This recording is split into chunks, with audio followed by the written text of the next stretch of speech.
All right, let's get right into it. For years, the big story was how Silicon Valley wanted to keep the military at arm's length, right? Well, it turns out, while we were all watching that story, something else, something huge, was happening just beneath the surface. Google, one of the biggest tech companies on the planet, is quietly becoming a major partner for the Pentagon, and we're going to break down exactly how we got here. And it really all kicks off with this number, a number that's kind of hard to even wrap your head around, $9 billion. That's the potential price tag on the Pentagon's giant cloud computing contract. Its official name is the Joint Warfighting Cloud Capability, or JWCC for short. But what it really is the digital backbone for the entire future of the U.S. military. Everything's going to run on this. Now, for a deal this important, you can bet the Department of Defense wasn't going to put all its eggs in one basket. No way. They went with what's called a multi-vendor strategy, basically to stir up some competition and make sure they weren't stuck with just one provider. They wanted the absolute best of the best. So for a long time, there were three big names at the table, but one really important seat, well, it was still empty. Well, that empty seat is now officially taken. Google is joining the club. By 2025, they're set to be fully authorized to handle data classified all the way up to the secret level, right alongside Amazon, Microsoft, and Oracle. And make no mistake, this is a huge deal. It literally puts Google's technology right at the core of America's defense operations. But hold on, that massive $9 billion contract, that's not even the whole picture. Google also locked down another deal, a separate one for $200 million. And this one is all about AI. We're talking about giving the Pentagon's top AI office direct access to Google's most advanced stuff, the very same powerful models that you see in their latest products. It's a direct pipeline of cutting-edge tech. Okay, so this is the part where you have to ask, how on earth did we get here? I mean, this is a complete 180. It feels like just yesterday that Google very publicly walked away from a big Pentagon AI project, and they only did it because thousands of their own employees basically staged a revolt. So for this new partnership to happen, something somewhere had to change in a really big way. And to really get what's going on now, we got to jump in the time machine and go back to 2018. Back then, there was this really controversial Pentagon program called Project Maven, and this project, well, it became the flashpoint for everything. It completely blew up and reshaped Google's relationship with the military, at least for a little while. So this timeline really lays it all out. You've got 2018, when the employee protests over Maven got so intense that Google had to back out. That move actually pushed the Pentagon to create its own set of AI ethics rules, to try and build some trust back. Fast forward to 2022, the massive JDWC contract is announced, setting the stage for a comeback. And that brings us to 2025, with Google slated to be fully back in the fold. So, that's the big question, isn't it?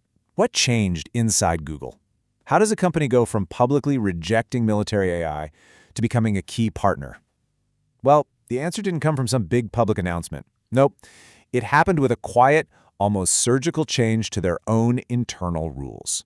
And if you look here, you can see exactly what I'm talking about. It's all in the details. The old 2018 principles, they drew a clear red line. No using AI for weapons or harmful surveillance, period. But in the 2025 revision, that specific ban is just gone. Instead, there's this new, much more flexible rule. Now it's about an internal review to see if the benefits substantially exceed the risks. That one little change in wording, it opened the door for everything that followed. Yeah, and you can bet a change like that did not fly under the radar. Inside Google, it was like pouring gasoline on a fire. It kicked off the exact same fight that started the whole Project Maven mess in the first place. We're talking employees versus leadership, fighting over the very soul of the company. And this isn't just old news. Just recently, employees spoke up again, loud and clear. They put out an open letter, and it was signed by people from both Google and OpenAI, demanding that their companies refuse to build AI for military and surveillance operations. It just goes to show you that opposition inside the company is still very much alive and kicking. But here's the difference. This time, the leadership isn't backing down. Google DeepMind's CEO, Demis Hassabis, came right out and defended the new path. And the argument coming from the top is pretty straightforward.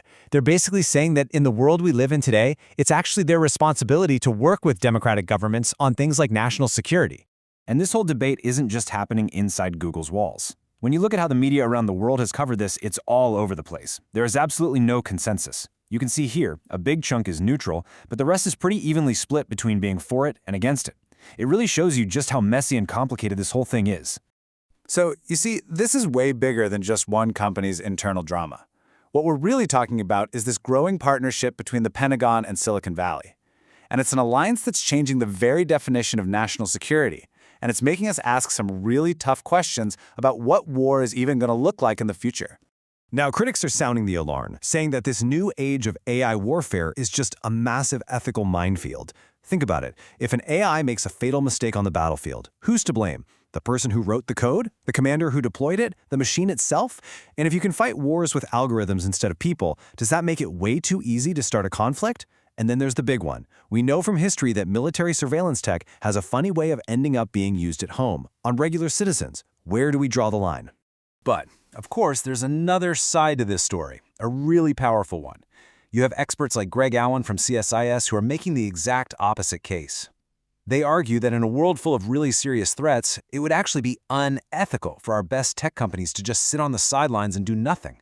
From their point of view, helping protect the country isn't the problem, it's the solution. Which brings us right back to the biggest, most important question of all.